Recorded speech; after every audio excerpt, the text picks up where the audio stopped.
Yan mga kapatid, at may dumating naman ng mga parcel katas ng panggagamot. Binili natin ng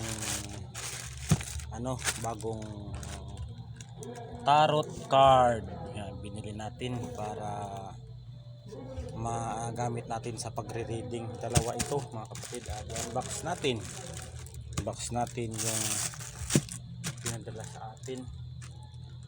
Mahigit na rin to mga kapatid, mahigit 300 plus itong dalawa. Malaking tulong na rin to sa mga nag-donate sa akin sa online na gamutan. Yan, pina-Gcash lang nila ang kanilang bayad. At mga kapatid, unti-unti kong binibili ng mga tarot card para kahit papano sa susunod ay hindi na rin ako mahirapan sa pagbibili. At unti-unti nating ibibili ng mga gamit natin sa panggagamot para kahit papano pag nakumpleto ko na yung mga card ko ay na lang sa susunod mga kapatid ay wala na ang mga naipon ko sa mga panggagamot, sa mga donasyon ay gagamitin ko rin ito mga kapatid sa pagtulong din. Open natin ito mga kapatid. Ang una, bilis mabuksan, nagmamadali. Ito yung una mga kapatid, learning tarot card. Pangalawa, itong stork. Dalawa, stork. Maganda ito mga kapatid, at madali ko ring mababasa itong mga dito sa ating reading, sa ating baraha, dahil alam ko ang mga pamamaraan o mga minimensahe ng bawat pagbaba ng baraha. Yan. At open natin mga kapatid.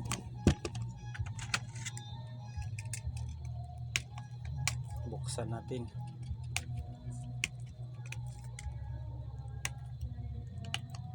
Kahit papano nakaipon na rin ako at nakapundar, kahit pa isang daan lang o 300 yung mga binabayad ng ating mga pasyente sa gamutan, o kahit pangkano man yan ay tinatanggap ko yan sa Gcash.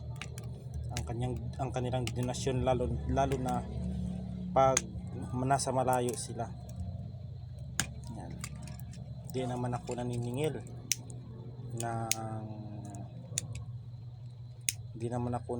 ng sa panggagamot. Yan, sa reading lang ay naniningil ako, dahil po ito mga kapatid, hindi po basta-basta ang pagre-reading. Sumasakit din po ang ulo namin dito pag kami po ay re-reading. Minsan po ay pag nasobrahan ka sa pagbabasa ay nanghihina yung iba, sumasakit ang ulo, minsan ay nagiging lutang ang mga taong psychic. Minsan pag lalo na malakas ang ng aming kliyente. Yan. Lalo na pag ang aming kliyente ay may mga karga ng mga itim na mahika o kung ano man, ay napaka di po basta-basta ang pagtatarot card, at ang panggagamot ay hindi basta-basta mga kapatid. Ayan lang ang mapapayo ko sa mga manonood. Kaya wag ninyo kaming insultuhin, yan, maliitin na kami ay isang manggagamot, yung psychic, dahil po mga kapatid, malaki po ang tulong namin sa mga tao na humihingi sa amin ng tulong at naniniwala. Ay kung kayo ay hindi kayo naniniwala na ganito ganyan, at kung mga pang mga masasakit na salita ang sinasabi niyo sa amin, ay wag ganun. Kayong mga tao, nirerespeto namin kayo. Kung ayaw ninyong respetuhin namin kayong kung kami mga gamot, nirespeto namin ang mga normal na tao, ay dapat respeto lang at ano lang sa ating kinagisnan. Huwag tayong magmaliit ng ating kapwa dahil balang oras, balang araw, ang iyong minamaliit na tao ay sa kanya ka rin pala pupunta upang humingi ng tulong. Kaya huwag po kayong magmaliit o magmata ng ating kapwa. Mga kapatid, yan lang ang ang maipapayo ko sa inyo. Dahil hindi lahat ng oras ay papabor sa inyo ang panahon. Yan. Ang mga tao na mga kulang sa mentalidad na pag-iisip.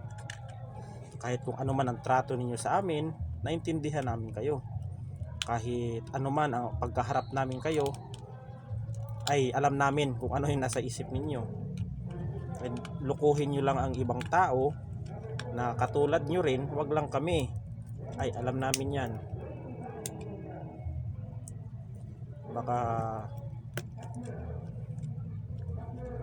dapat lang tayo, tinatawag na respeto lang tayo sa bawat isa. Yan lang naman ang namin. Kung ayaw maniwala sa amin, di namin pinipilit ang ibang tao. Yan lang ang ko sa kanila, maipapayo. Mahirap buksan ito at tignan natin kung tested ba ang laman ng barahang ito.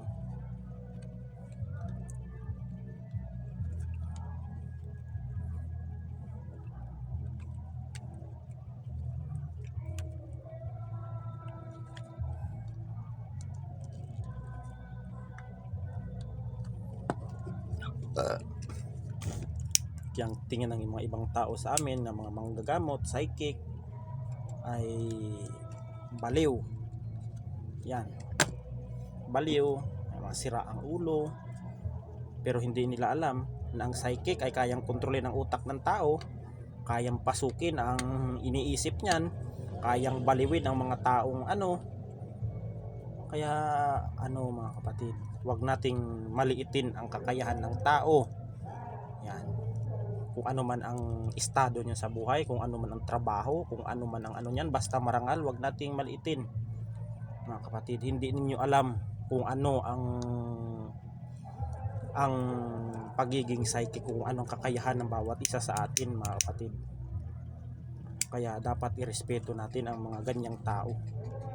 Kami, mga kapatid, di namin kayo inaano. May mga ibang tao talaga na mga kulang talaga sa pag-iisip, na kung sila naman ay nadali o kung ano man ang minamaliit nila, doon din sila tatakbo. Ayan. Yan lang ang masasabi ko, na respeto lang tayo sa bawat isa. Ako marunong akong rumispeto pag alam ko na ang tao ay hindi sang-ayon sa akin o ibang pakikitungo, ay ako mismong umiiwas. Ayaw ko nang kung alam mo kasi ang mga tao, pag pinaplastic ka na at pinapakisamahan pa rin o kung ano man, ay parang niloloko mo na lang yung sarili mo doon, kapatid. Na ako na ikaw na nakakaintindi ka, umiwas ka na lang para wala nang gulo. Ayan mga kapatid, yung mga baraha, napakaganda. Ayan.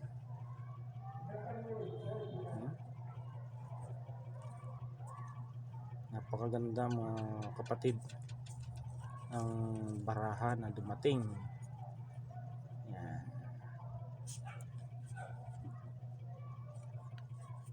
Napakaganda talaga. May mga pattern kasi, at hindi ka pag nagre-reading ka dito mga kapatid, ay hindi ka malilito dito sa barahang ito. Yan, napakaganda. At kahit ako rin mga kapatid, hindi ko rin lubos maisip na ba't nagiging nagiging reader ako. Yan. Ang trabaho ko lang dati ay simpleng tao lang, magsasaka o kung ano man, basta kuling talaga sa iyo mga kapatid ay hindi talaga maraming, kahit ako naguguluhan ako sa aking sarili na ako'y isang basagulero dati, ba't naging isang manggagamot ako, na ganun talaga pag ikay tinawag ng Panginoon ay talaga, di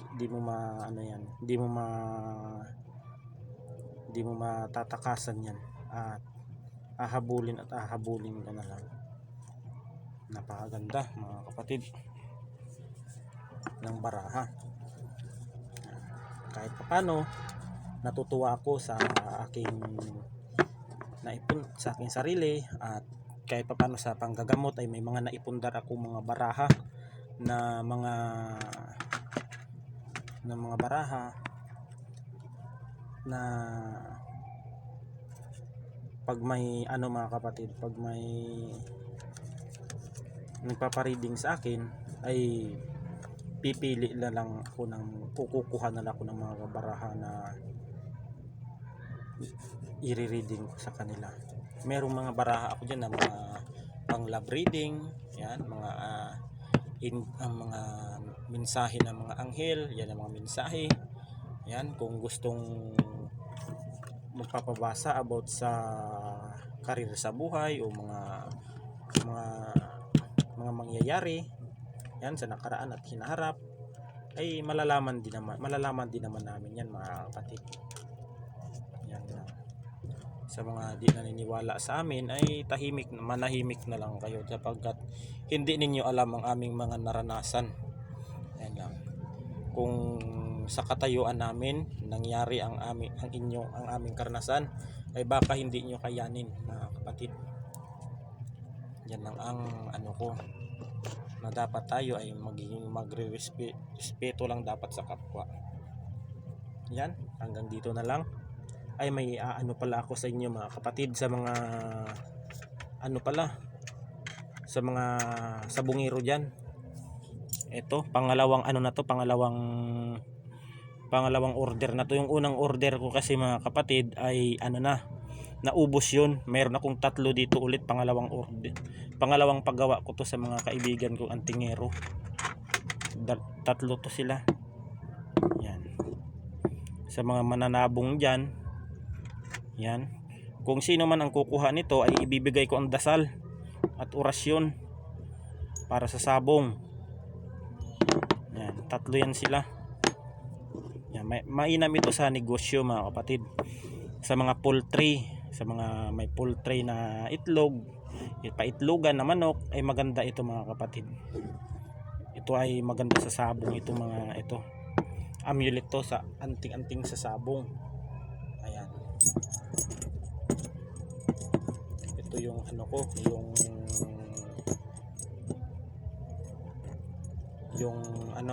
yung ipapalimusan ko sa interesado. Yan, mag-PM lang. Yan lang ang ko. At saka itong papalimusan ko na rin itong kidlat. Itong ang pangil ng kidlat mga kapatid. Pangil ng kidlat yan. Ay nilimusan ko ito sa aking kaibigan na mga antingero dati. Yan, sa mga kaibigan kong antingero ay mahigit nasa 2K yata yung limos ko dito sa sa kidlat na ito. Nung hindi pa ako nanggagamot mga kapatid, ito yung tangan ko dati ay pinalimos sa akin. At hindi pa kasi ako masyado sa gamutan dati, kaya hinulug-hulugan ko na lang hanggang sa matapos ko ang paghulog ko sa kanya ng 2K. Yan, ito legit to na kidlat mga kapatid. Yan. Ibibitawan ko na ito sapagkat marami na rin ako mga gamit at tangan sa mga interesado dyan ay i-ano ko na lang mga kapatid.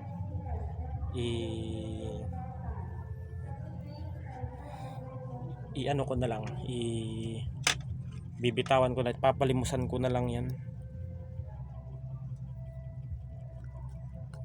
Yan. Yan lang naman ang mga gamit ko. Yan, masaya ako kahit paano ay may naipundar ako sa aking panggagamot. Yan. Hanggang dito na lang mga kapatid at God bless us all.